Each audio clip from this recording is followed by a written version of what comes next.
რამდენიმე წუთის წინ ევროპარლამენტში საქართველოს შესახებ დებატები გაიმართა, მანამდე კი ევროკავშირმა უპრეცედენტო გადაწყვეტილება მიიღო და არალეგიტიმური ხელისუფლების წევრებსა და დიპლომატიური პასპორტების ფლობელებს შენგენის ზონაში შესასვლელად სავიზო რეჟიმი დაუწესა. თათია წოწონავა გვეტყვის უფრო ცალ თუ რა ხდებოდა ევროპარლამენტში და რა განცხადებები კეთდებოდა იქ საქართველოსთან დაკავშირებით. თათია გისმენთ. დიახ, რამდენიმე წუთის წინ დასრულდა საგანგებო სხდომა ევროპარლამენტში, რომელიც ეხებოდა მშვიდობიანი დემონსტრანტების დარბევას რუსთაველის გამზირზე. ეს სხდომა საგანგებოდ იყო ჩანიშნული სტრასბურგში ევროპარლამენტის სხდომათა დარბაზში, ვინაიდან ევროპარლამენტარები ფიქრობენ, რომ ახლა ნამდვილად უმწვავესი პოლიტიკური კრიზისი არის ქვეყანაში და ამ კრიზისიდან გამოსავლის გზაც დასახელდა დღეს ერთგვარად და ევროპარლამენტარების ნაწილი მიიჩნევს იმას, რომ ახალი არჩევნები იქნება ძალიან კარგი გამოსავალი და მშვიდობიანი გამოსავალი ამ უმწვავესი კრიზისიდან. დღეს ევროპარლამენტის სხდომა გახსნა ევროკომისიის ვიცე-პრეზიდენტმა, რომელიც ევროკავშირის წევრ სახელმწიფოებს მოუწოდებს მტკიცე ქმედებებისკენ და იმ პირების სანქცირებისკენ, ვინც ადამიანის უფლებებს ლახავს ჩვენ ქვეყანაში და ასევე მოუწოდებს ევროკომისიის ვიცე-პრეზიდენტმა მოუწოდა ევროკავშირს, რომ გაკეთდეს მკაფიო განცხადება მშვიდობიანი დემონსტრანტების და უკანონო პატიმრების გათავისუფლებასთან დაკავშირებით და მოუწოდოს ერთგვარად ევროკავშირმა ქართული ოცნების არალეგიტიმურ ხელისუფლებას მშვიდობიანი დემონსტრანტების გათავისუფლებისკენ.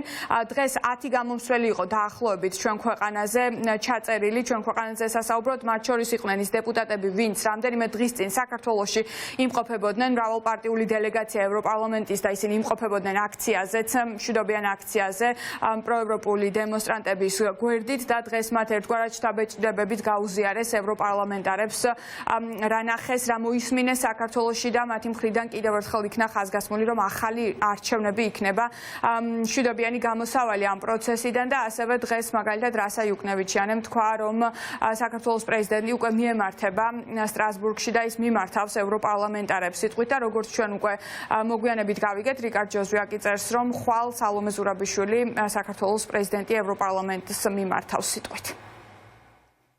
თითქმის 3 კვირის განმავლობაში ქართველი ხალხი აპროტესტებს დემოკრატიულ უკუსლას და იცავს ევროპულ მომავალს. უპრეცედენტო პროტესტი გამოიწვია საქართველოს ხელისუფლების გადაწყვეტილებამ 2008 წლის ბოლომდე არ გახსნას მოლაპარაკებები ევროკავშირთან. ეს არის გადახვევა ქართული მთავრობის მხრიდან. საქართველოში უარესდება სიტუაცია და აკავებენ ადამიანებს. მოძალადე ჯგუფებიდან არავინაა დაკავებული. ეს არ არის იზოლირებული ძალადობა, გვაქვს დიდ სისტემურ პრობლემასთან საქმე. 26 ოქტომბრის არჩევნებიც დიდი დარღვევებით წარიმართა. საქართველოს პრეზიდენტი სალომე ზურაბიშვილი არის ევროპული საქართველოს ლიდერი და ახლა ის მოემართება სტრასბურგში, რათა მოგმართოს ჩვენ ევროკავშირის დემოკრატიის გულში. არის თუ არა იმედი, ეს არის ყველაზე ხშირი შეკითხვა საქართველოში. დიახ, იმედი არის. როდესაც მე თბილისში ვიყავი გასულ კვირას, მე ვნახე იმედიანი ხალხი ევროკავშირის დროშებით, რომლებიც აფრიალებენ ამ დროშებს არა მხოლოდ დედაქალაქში, არამედ მთელ ქვეყანაში, სოფლებში და ქალაქებში. ადამიანები, მათ შორის ჟურნალისტებიც აწამეს, მაგრამ ისინი მაინც გამოდიან დემონსტრაციებზე. საქართველო არის სახელმძღვანელო იმისა, თუ როგორ ერევა რუსეთი ქვეყნების დემოკრატიულ სისტემებში და როგორ იბრძვის ხალხი ერთი გასროლის გარეშე. ევროკავშირის ინსტიტუტებმა არ უნდა დახუჭონ თვალი. ჩემი სახალხო პარტიის პოზიცია არის კაფიო, არჩევნები იქნა მოპარული და ჩვენ ვერ ვხედავთ სხვა გზას გარდა იმისა, რომ ახალი არჩევნები გაიმართოს. საქართველოს პრეზიდენტი სალომე ზურაბიშვილი არის ერთადერთი ლეგიტიმურად არჩეული პრეზიდენტი და ჩვენ მოვუწოდებთ წევრ სახელმწიფოებს, რომ დააწესონ სანქციები იმ ადამიანებზე, ვინც გაყალბებულ არჩევნებზე პასუხისმგებელი და ასევე ძალადობაზე. რამდენიმე კვირის განმავლობაში ათასობით ქართველი გამოდის ქუჩაში და აპროტესტებს საქართველოს ქართული ოცნების პოლიტიკას. ეს მთავრობა უბიძგებს საქართველოს პირდაპირ რუსეთისკენ და ავარესებს სიტუაციას ურთიერთობებს ევროკავშირთან.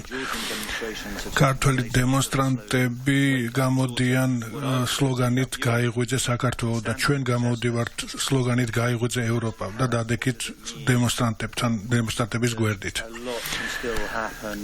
ბევრი რამ შეიძლება მოხდეს ისევ 29 დეკემბრამდე და რას ველოდებით იმას რომ სისხლი დაიღვრება ან პრეზიდენტი ზურაბიშვილი ციხეში ჩაჯდება ისევე როგორც პრეზიდენტი სააკაშვილი ჩვენ უნდა დავაწესოთ სანქციები ახლავე. You slept through the 2008 war. ჩვენ გვეძინა 2008 წლის ომის დროს, როდესაც საქართველოში რუსეთი შეიჭრა. You wanted not to act then. We need to take. ჩვენ ახლა უნდა ვიმოქმედოთ დაუყოვნებლივ.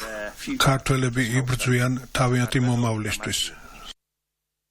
ძვირფასო კოლეგებო, Have we become deaf?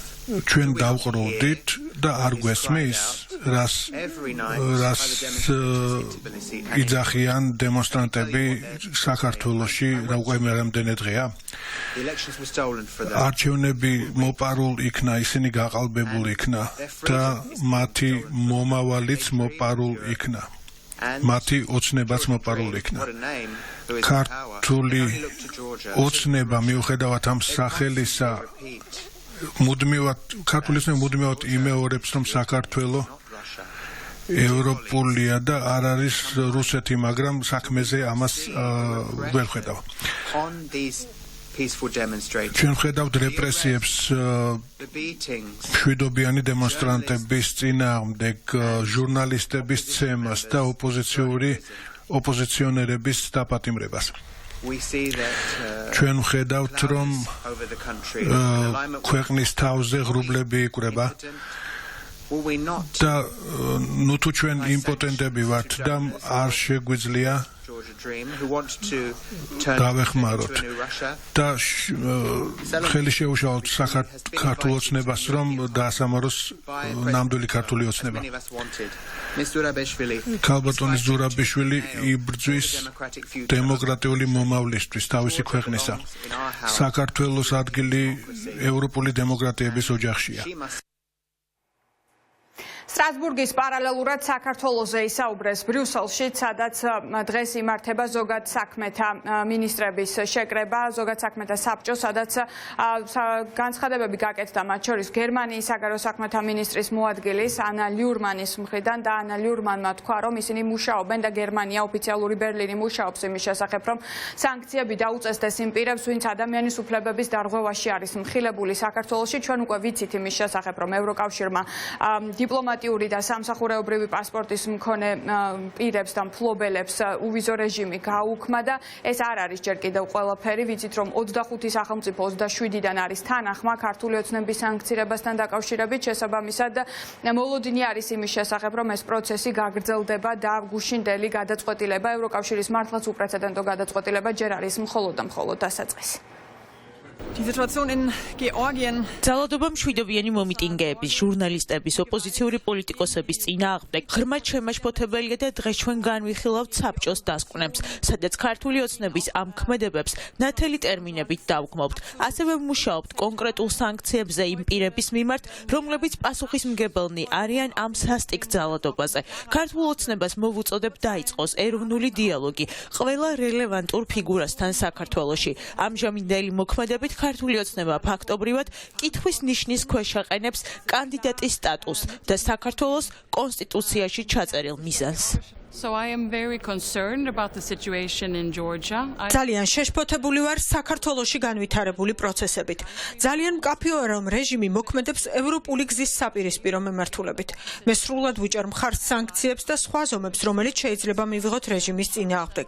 ჩვენ დისტანციის დამყარება ქართულ ხალხთან არ გვინდა, მაგრამ გვინდა ეს გავაკეთოთ რეჟიმთან, რომელმაც გადაწყვიტა, რომ არ მიჰყვეს ევროპულ ამბიციებს. წუხوار ამის გამო მნიშვნელოვანია ითქვას, რომ ევროკავშირის კარს არა ევროკავშირი, არამედ რეჟიმი ხურავს. რაც გუშინი თქვა, არის ერთი უმნიშვნელოვანესი ნაწილი შეთანხმებისა, რომ ჩვენ ვუწესებთ შეზღუდვებს დიპლომატიური პასპორტის მქონე პირებს. მაგალითად, დიპლომატებისთვის ეს ძალიან მნიშვნელოვანი სიგნალია.